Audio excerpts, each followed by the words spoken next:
NCP শাপলা প্রতীক দেওয়া সম্ভব নয় জানালেন সিইসি। দেশপ্রেমিক দলটি গণতন্ত্রে উত্তরণের পথে বাধা সৃষ্টি না করার আশাবাদ।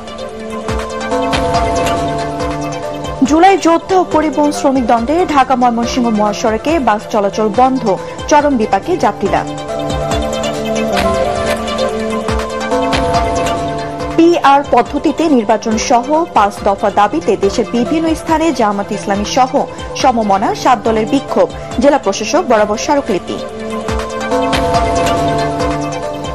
কক্সবাজারে যাত্রা শুরু করল দেশের প্রথম প্লাস্টিক বর্জ্য রিসাইক্লিং কারখানা।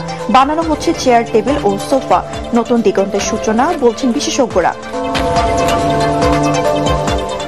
এবং সারা দেশে প্রথমবারের মতো টাইফয়েডের টিকাদান কর্মসূচি শুরু। বিনামূল্যে মাস থেকে 15 বছর বয়সী 5 কোটি শিশুকে দেওয়া হবে ভ্যাকসিন।